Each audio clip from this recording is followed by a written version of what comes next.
بسم اللہ الرحمن الرحیم۔ فکر نامہ میں خوش آمدید۔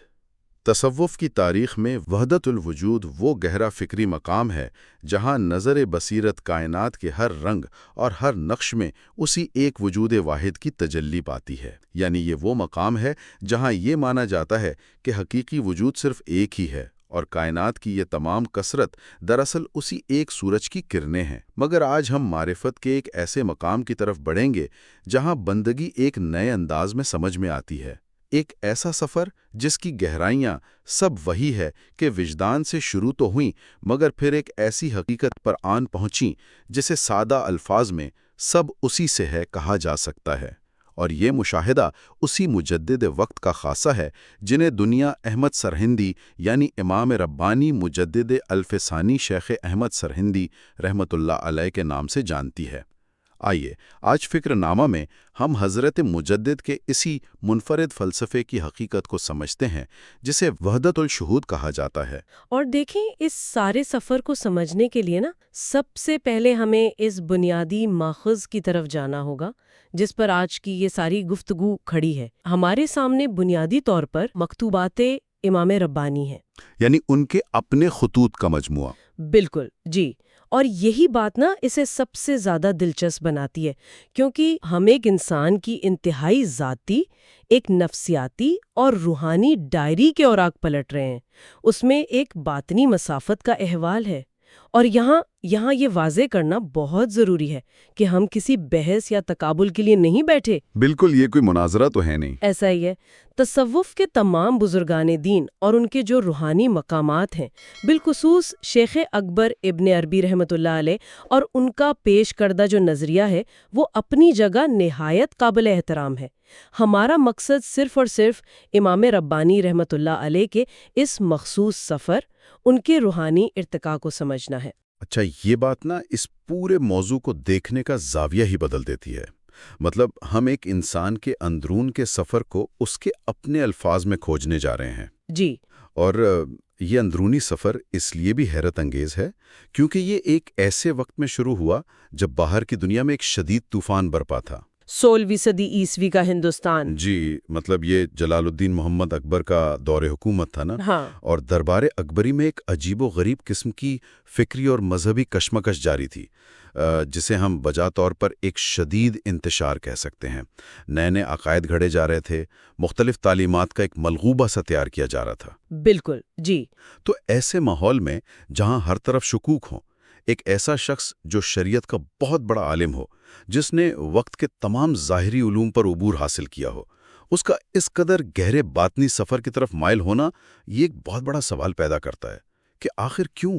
وہ کون سی پیاس تھی جو مدرسوں کے علم سے نہیں بجھ رہی تھی؟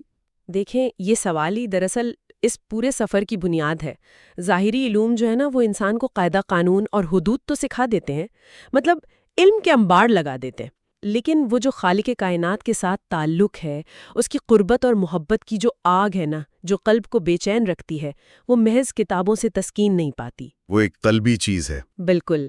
عقلی دلائل انسان کو خدا کے وجود پر قائل تو کر دیں گے، لیکن وہ قلبی مشاہدہ نہیں کروا سکتے۔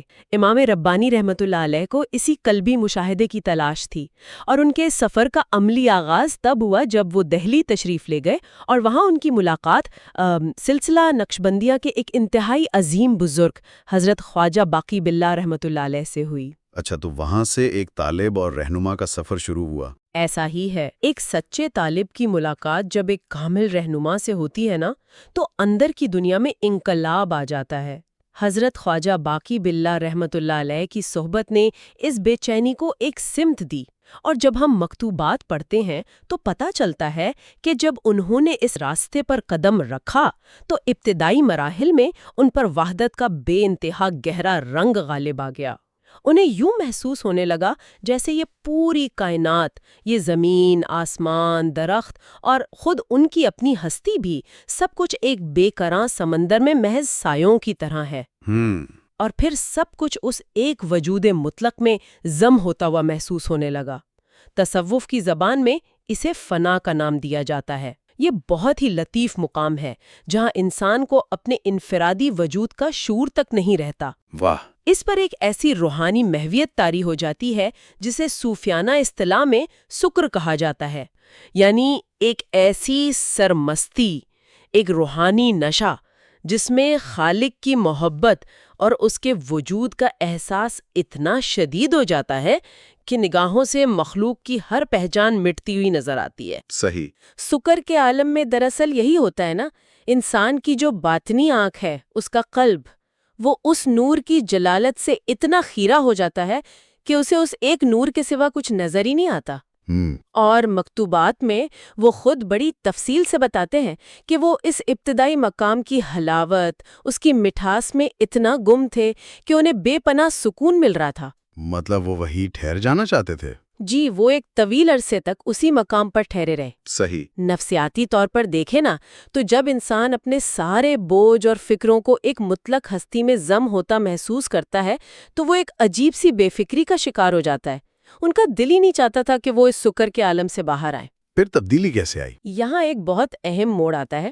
وہ خود فرماتے ہیں کہ یہ محض اللہ کا فضل تھا جس نے انہیں اس مقام پر رکنے نہیں دیا۔ ان کا ہاتھ پکڑ کر انہیں مسافت کے ایک اور اگلے اور زیادہ گہرے مرحلے کی طرف بڑھا دیا گیا۔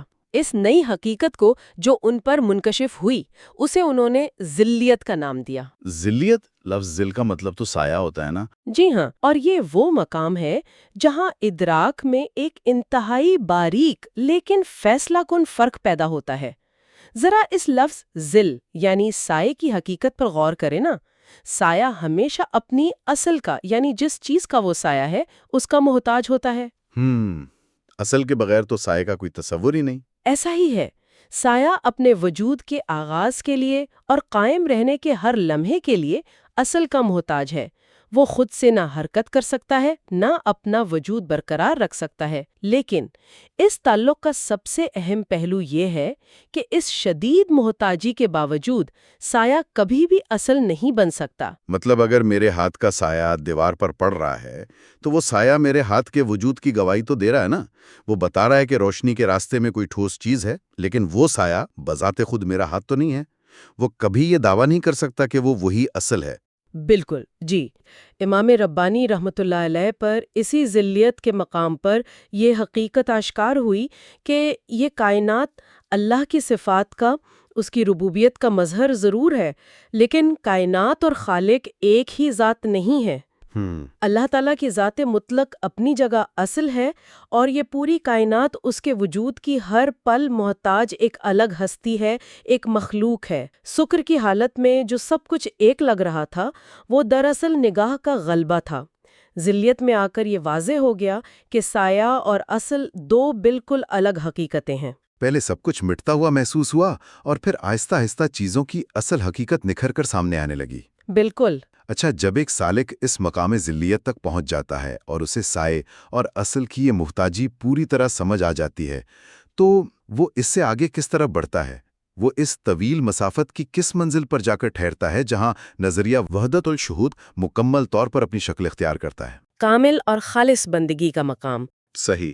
یہی وہ منزل ہے جہاں وحدت الشہود کا نظریہ پوری گہرائی کے ساتھ نکھر کر سامنے آتا ہے۔ شہود کا لفظی مطلب ہے دیکھنا، مشاہدہ کرنا یا نگاہ کا ادراک کرنا؟ بالکل۔ اس نظریے کا سادہ سا مفہوم یہ ہے کہ کائنات میں جو وحدت محسوس ہوتی ہے، جو سب کچھ ایک ہونے کا احساس ہوتا ہے، وہ دراصل وجود کا معاملہ نہیں ہے بلکہ نگاہ کا ادراک کا معاملہ ہے۔ اور مکتوبات امام ربانی میں ایک انتہائی خوبصورت مثال دی گئی ہے، اور وہ ہے دن کے وقت سورج اور ستاروں کی مثال۔ اچھا، مجھے لگتا ہے کہ میں سمجھ رہا ہوں یہ بات کس طرف جا رہی ہے۔ مطلب جب ہم رات کے وقت آسمان کو دیکھتے ہیں تو بے شمار ستارے چمک رہے ہوتے ہیں نا، ہر ایک کی اپنی روشنی ہوتی ہے۔ پھر آہستہ آہستہ صبح صادق کا وقت آتا ہے اور سورج پوری آب و تاب اور جلال کے ساتھ طلوع ہو جاتا ہے۔ تو جب دن کا اجالا پھیلتا ہے تو ستارے نگاہوں سے اوجھل ہو جاتے ہیں۔ بالکل ایسا ہی ہوتا ہے، لیکن اس میں جو سب سے کلیدی نقطہ ہے نا، جس پر امام ربانی زور دیتے ہیں، وہ یہ ہے کہ جب دن میں سورج کی روشنی سے ستارے غائب ہوتے ہیں تو کیا ان ستاروں کا وجود واقعی ختم ہو جاتا ہے؟ نہیں، بالکل، وہ کائنات سے مٹتے نہیں ہیں، وہ اپنے مقام پر پورے وجود کے ساتھ قائم رہتے ہیں، بس سورج کی روشنی اتنی غالب ہوتی ہے کہ ہماری آنکھ انہیں دیکھ نہیں پاتی۔ ستاروں کا مٹنا دراصل نگاہ کا مٹنا ہے۔ یہی وحدت الشہود کی اصل حقیقت ہے۔ امام ربانی فرماتے ہیں کہ جب انسان پر سالک پر اللہ کی محبت کا نور غالب آتا ہے، جب دل حق تعالیٰ کے مشاہدے میں ڈوب جاتا ہے، تو اسے اللہ کی ذات کے سوا کچھ اور نظر نہیں آتا۔ یعنی کائنات مٹتی ہوئی محسوس ہوتی ہے۔ جی، محسوس ہوتی ہے، لیکن یہ فنا ہو جانا دراصل سالک کی نگاہ کی حد تک ہے۔ کائنات بہرحال ایک مخلوق کے طور پر اپنا مستقل وجود رکھتی ہے۔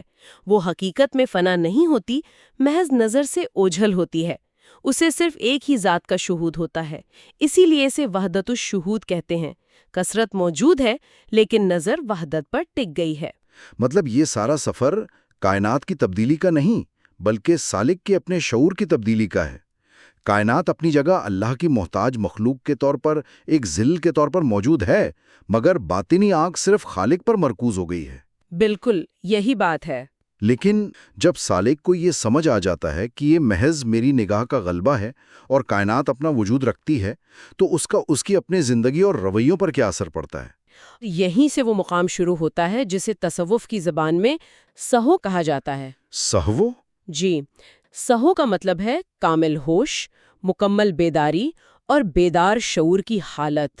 جب سکر یعنی وہ جو روحانی نشہ تھا نا، وہ اترتا ہے اور انسان حقائق کو اصل صورت میں دیکھنے کے قابل ہوتا ہے، تو وہ مقام سہو میں داخل ہوتا ہے۔ امام ربانی رحمۃ اللہ علیہ کے مطابق یہ روحانیت کا بلند ترین زینہ ہے۔ اچھا، یعنی ہوش میں آنا سب سے بلند مقام ہے۔ بالکل، اس مقام پر حقیقت آشکار ہو جاتی ہے۔ سالک کو واضح نظر آنے لگتا ہے کہ خالق ہمیشہ خالق رہتا ہے اور مخلوق ہمیشہ مخلوق رہتی ہے۔ دونوں کے درمیان ایک واضح حد فاصل ہے جو ختم نہیں ہو سکتی۔ اللہ کی ذات ماورا ہے، مطلق ہے، جبکہ کائنات محدود ہے، فانی ہے اور ہر سانس کے لیے خالق کی محتاج ہے۔ سہو میں داخل ہونے کے بعد سالک جان لیتا ہے کہ اس کا کمال خدا کے وجود کا حصہ سمجھنے میں نہیں ہے، بلکہ اس کا کمال تو اپنی ابدیت یعنی اپنی خالص بندگی اور بے بسی کو پورے ہوش کے ساتھ تسلیم کرنے میں ہے۔ وہ جان لیتا ہے کہ وہ محض ایک عاجز بندہ ہے اور اس کی معراج اپنے مالک کے حضور سر بوجود ہونے میں اور اس کے احکامات کے سامنے سر تسلیم خم کرنے میں ہے۔ سبحان اللہ۔ اگر اس پورے سفر کی کڑیوں کو ملا کر دیکھا جائے نا، تو یہ ایک دائرے کے سفر کی طرح محسوس ہوتا ہے۔ ایک ایسا سفر جو عام انسانی زندگی یعنی کثرت سے شروع ہوتا ہے۔ انسان دنیا کی بھیڑ میں ہوتا ہے، پھر جستجو اسے وہاں لے جاتی ہے جہاں سب کچھ مٹتا محسوس ہوتا ہے۔ جی، سکر کا مقام۔ بالکل، وہ سکر کے غلبے میں کھو جاتا ہے، لیکن وہ وہاں رکتا نہیں ہے۔ اسے واپس لایا جاتا ہے پورے شعور، کامل ہوش اور سہو کی حالت کے ساتھ دوبارہ ایسی دنیا میں۔ اور اب جب وہ واپس آتا ہے تو اس کی نظر یکسر بدل چکی ہوتی ہے۔ اب وہ کائنات کو ایک محتاج وجود کے طور پر دیکھتا ہے۔ وحدت الشہود اور امام ربانی مجدد الف ثانی شیخ احمد سرہندی رحمۃ اللہ علیہ کے اس سفر کا سب سے خوبصورت پہلو شاید یہی ہے نا کہ یہ اڑان انسان کو خدا میں ضم ہونے کا گمان نہیں سکھاتی، بے شک، بلکہ سچا کمال یہ ہے کہ یہ اڑان اسے پوری سچائی اور بصیرت کے ساتھ واپس زمین پر اتارتی ہے اور اسے احساس دلاتی ہے کہ اس کا سب سے بڑا شرف خدا ہونا نہیں بلکہ محض ایک بندہ ہونا ہے۔ بالکل صحیح کہا آپ نے۔ اور یہ ایک ایسا فکری نکتہ ہے جو آج کے دور میں ہمیں بہت کچھ سوچنے پہ مجبور کرتا ہے۔ بالکل، آج ہم جس دنیا میں رہتے ہیں وہاں سارا زور اس بات پر ہے کہ انسان اپنی ہستی کی تکمیل کرے، اپنے وجود کو بڑھا کرے اور اپنی انا کو کائنات کا مرکز بنا لے۔ اپنی ہستی کو بڑھانا نہیں بلکہ خوشی اور محبت کے ساتھ اپنی مکمل محتاجی کو قبول کر لینا ہے، اپنے اختیار کو مالک کے اختیار پر قربان کر دینا ہے، اور یہی وہ منزل ہے جس کی طرف امام ربانی نے ہماری رہنمائی فرمائی۔ اور اسی عاجزی، بندگی اور محتاجی کے احساس کے ساتھ میرا خیال ہے یہ نشست ایک دعا کے ساتھ اپنے انجام کو پہنچنی چاہیے۔ پروردگار عالم جو خالق حقیقی ہے اور جس کے قبضے میں ہماری جانیں ہیں، وہ ہم سب کو اس کائنات کی، اپنے وجود کی اور اس کے دین کی صحیح فہم عطا فرمائے۔ آمین۔ وہ ہمارے دلوں میں وہ سچی، خالص اور شعوری عاجزی پیدا کرے جو تکبر کی، انا کی اور خود پسندی کی ہر باریک جڑ کو کاٹ کر رکھ دے۔ آمین، اور ہم سب کو اس بندگی کے مٹھاس، اس ابدیت کا وہ حقیقی سرور اور سکون نصیب کرے جس کے حصول کے لیے یہ تمام اولیاء اور بزرگان دین اپنی تمام تر ریاضتوں کے ساتھ عمر بھر سرگرداں رہیں۔ آمین۔ آمین یا رب العالمین۔ آج کے لیے فکر نامہ کی اس گہری نشست سے بس اتنا ہی۔ اللہ حافظ۔